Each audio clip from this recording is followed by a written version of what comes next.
Allocution de son Excellence, Monseigneur de Romanay, évêque aux armées françaises. Addressed by His Excellency Monsignor de Romanay, Bishop for the French Armed Forces.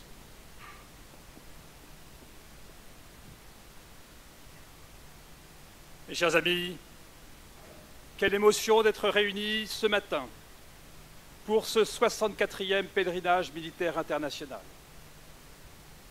Je vous salue chacun, toutes ces nationalités que nous représentons.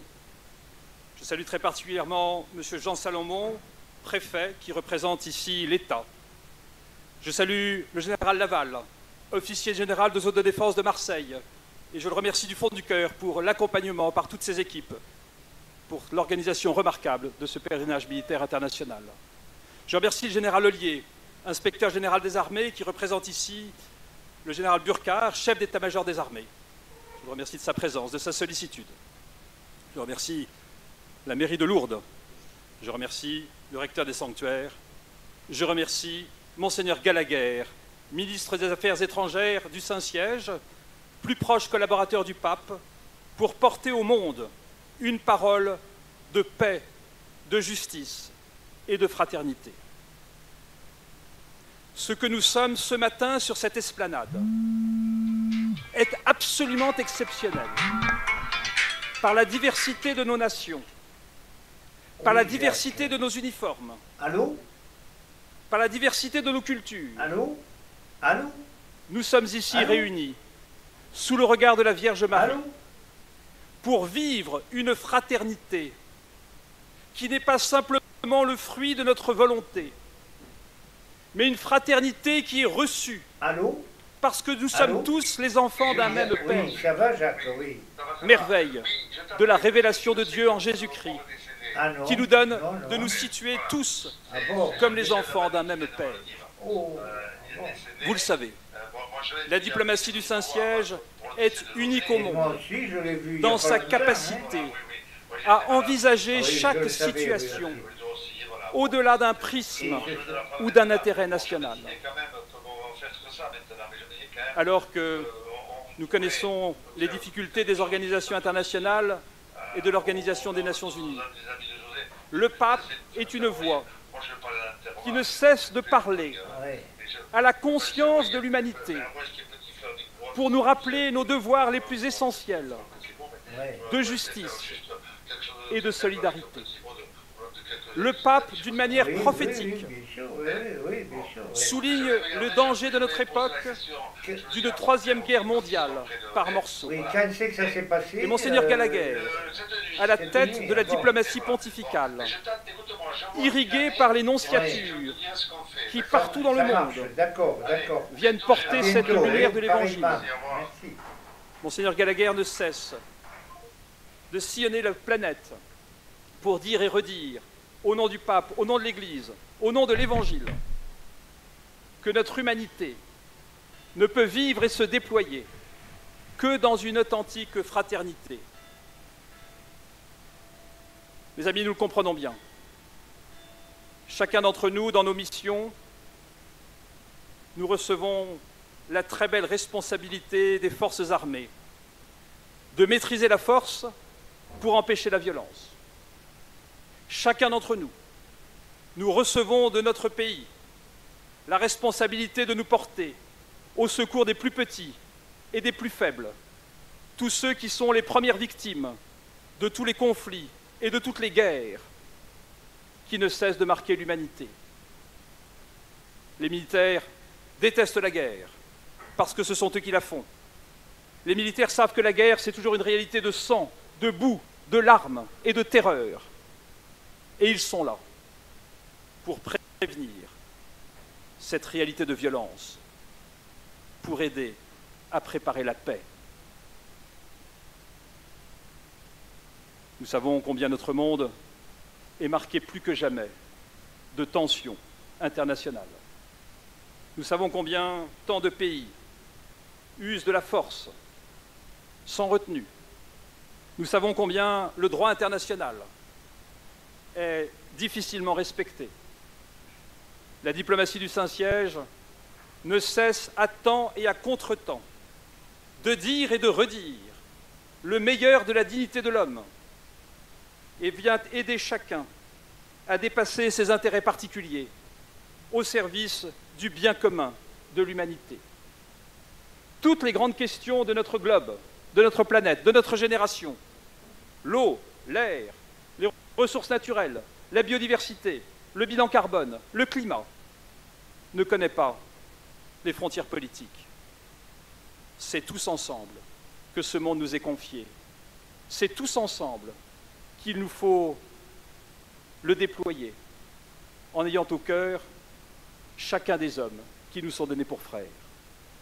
Eh bien, mes amis, ce pèlerinage militaire international, cette occasion unique au monde d'être réunis dans la diversité de nos identités et de nos uniformes, est un lieu providentiel pour accueillir le don de Dieu, cette paix que nous donne le Christ, qui n'est pas la victoire des forts sur les faibles, qui n'est pas la paix des cimetières, mais qui est cette paix du cœur et cette paix des frères qui s'accordent en accueillant l'amour qui vient d'un même Père.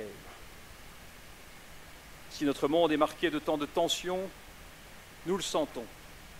Chacun de nos cœurs est aussi l'objet de ces tensions. Que ce pèlerinage militaire international soit pour chacun d'entre nous une occasion de conversion, d'unification de nos êtres.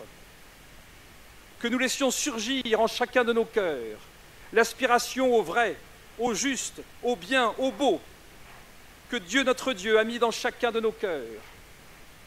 Que nous laissions se déployer cette soif de lumière et de vérité, et que nous demandions au Seigneur la grâce que notre vie, dans le concret de son existence, s'ajuste à notre cœur. Un dernier mot, mes amis.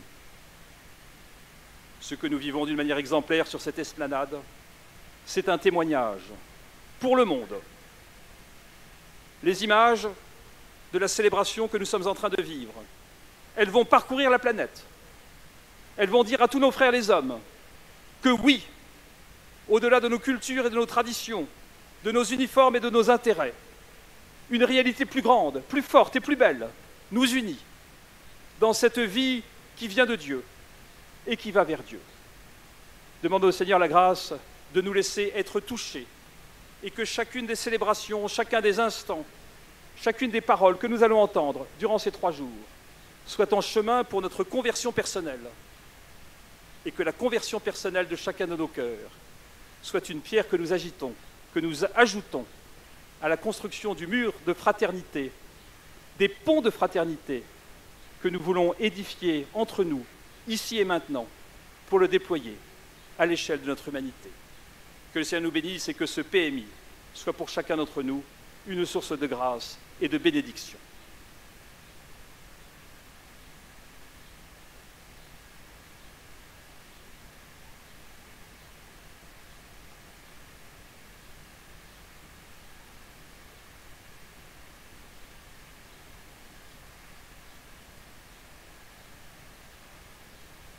Un hommage aux morts va maintenant être rendu. Il comprendra la sonnerie aux morts et une minute de silence qui sera suivie de l'hymne national français. The dead will now be honored with the last post and a minute of silence to be followed by the French national anthem.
Départ des autorités qui vont saluer les blessés. Departure of the authorities who will salute the wounded.